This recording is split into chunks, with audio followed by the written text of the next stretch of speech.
Semester 3 Ekonomi Syariah F, Fakultas Ekonomi dan Bisnis Islam IAIN Purwokerto. Pada kesempatan kali ini saya akan membahas filsafat ilmu yang berjudul Pokok Filsafat Ilmu Zaman Modern. Nah, pertama-tama saya akan membahas sejarah filsafat modern dimulai dari masa klasik terlebih dahulu. Nah, dalam sejarah filsafat ilmu, masa klasik identik dengan filsafat Yunani yang pada saat itu terjadi perubahan pola pikir manusia yang tadinya mitosentris menjadi logosentris. Nah, teman-teman tahu nggak sih pola pikir mitosentris itu apa? Pola pikir mitosentris adalah pola pikir manusia yang sangat mengenal mitos untuk menjelaskan fenomena alam seperti contohnya tsunami, gempa bumi. Namun ketika filsafat mulai dikenal, fenomena alam tersebut tidak lagi dikaitkan dengan aktivitas dewa, melainkan fenomena alam tersebut hanya dikaitkan dengan aktivitas alam itu saja. Masa ini dimulai oleh Socrates. Beliau mengajarkan akal budi harus menjadi norma yang paling penting dalam berbagai tindakan. Selanjutnya ada Plato, ada Aristoteles, Heraklitos, dan Thales. Sejarah filsafat yang berikutnya adalah masa abad pertengahan. Pada masa ini diawali oleh lahirnya filsafat Eropa. Sama halnya dengan filsafat Yunani yang dipengaruhi oleh kepercayaan, pada masa ini filsafat atau pemikiran juga dipengaruhi oleh kepercayaan, namun kepercayaan Kristen ya. Artinya pada masa ini filsafat dan pemikiran didominasi oleh agama. Adapun tokoh-tokoh yang ikut serta dalam kemajuan ilmu dan agama seperti Anselmus, Thomas Aquinas, dan Abelardus. Sedangkan di kalangan para ahli pikir Islam muncul Al-Kindi, Al-Farabi, Ibnu Bajjah, Ibnu Tufail, Al-Ghazali, dan masih banyak lagi. Nah, sejarah filsafat yang berikutnya adalah masa abad modern.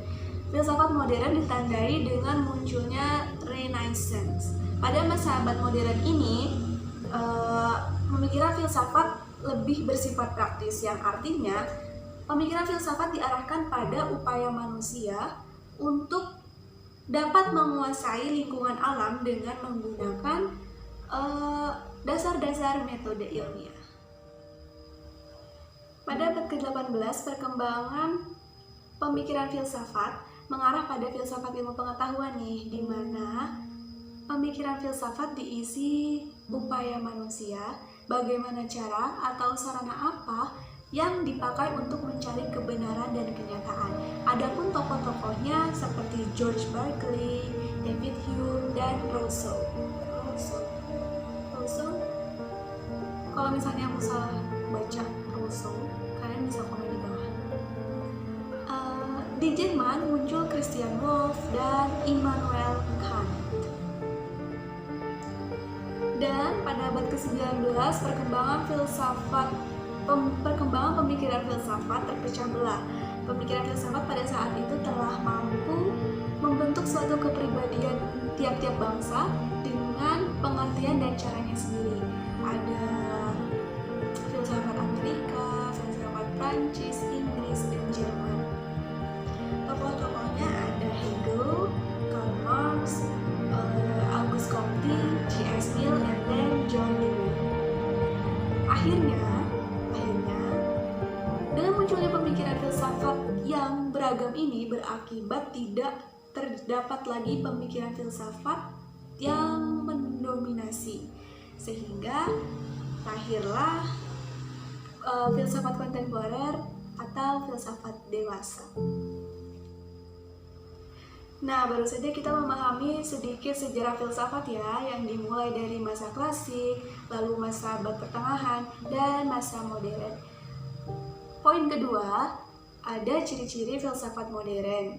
Yang pertama, subjektivitas, kritik, dan kemajuan. Teman-teman semua bisa baca penjelasannya di description box ya. Lalu poin ketiga ada aliran-aliran filsafat ilmu modern. Dalam perkembangannya sebenarnya cukup banyak aliran filsafat ilmu modern itu sendiri. Setidaknya ada 5 aliran yang paling sering dibahas oleh para ahli, meliputi rasionalisme, empirisme, idealisme, positivisme, dan materialisme. Pembahasan dari aliran-aliran tersebut dapat disimak dalam video yang berikut ini.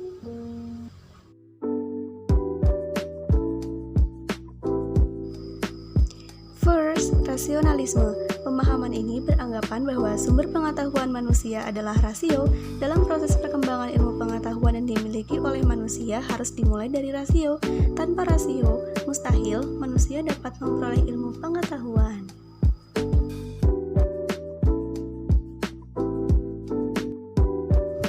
Second, empirisme. Secara epistemologi, istilah empirisme berasal dari kata Yunani yaitu empiria yang artinya pengalaman. Berbeda dengan rasionalisme yang memberikan kedudukan bagi rasio sebagai sumber pengetahuan. Empirisme memilih pengalaman sebagai sumber utama pengenalan, baik pengalaman lahiriah maupun pengalaman batiniah.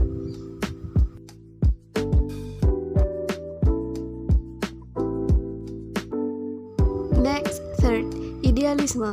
Dalam buku Bianto yang berjudul Filsafat Ilmu dan Ilmu Keislaman menjelaskan, idealisme atau idealism disebut juga mentalisme atau immaterialisme. Di Inggris, idealisme terkadang juga disebut neo-hegelianisme. Aliran ini tampak begitu dominan di Inggris pada awal abad 20.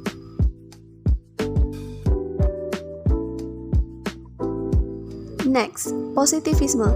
Positivisme berasal dari bahasa Inggris positivism yang berarti meletakkan. Istilah positivisme ini untuk pertama kalinya dikenalkan oleh Saint Simon. Beliau adalah bapak sekaligus pendiri sosialisme Prancis. Positivisme juga dapat diartikan aliran filsafat yang menyatakan bahwa ilmu alam atau empiris sebagai satu-satunya sumber pengetahuan yang benar dan menolak nilai kognitif dari studi filosofis atau metafisik. And last, materialisme dipahami sebagai aliran yang menekankan keunggulan faktor-faktor material daripada spiritual dalam metafisika, teori nilai, fisiologi, epistemologi, dan penjelasan-penjelasan historis. Penjelasan material tentang segala fenomenanya menjadi satu-satunya alasan yang dianggap tepat. Segala kejadian di alam harus dapat dijelaskan dalam kerangka kondisi material atau fisik. Pada zaman modern, filsafat dari berbagai aliran muncul. Pada dasarnya, corak keseluruhan filsafat modern ini mengambil warna pemikiran filsafat sufisme Yunani. Ada paham-paham yang muncul berupa pemikiran rasionalisme, empirisme, dan idealisme. Secara singkat, rasionalisme adalah pendirian dalam cara berpikir yang menjunjung tinggi rasio dan akal dengan cara yang sedemikian rupa sehingga akal menjadi hakim yang mutlak atas segala sesuatu.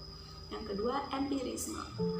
Menurut paham empirisme, dalam upaya untuk memperoleh pengetahuan didasarkan pada pengalaman yang bersifat empiris, dan empiris itu sendiri artinya pengalaman indera manusia.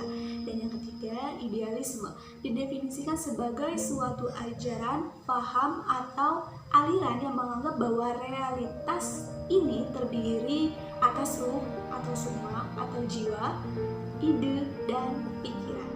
Oke, mungkin cukup sekian sedikit pembahasan mengenai pokok filsafat ilmu zaman modern. Saya tahu masih banyak kekurangan dalam video ini dan besar harapan saya semoga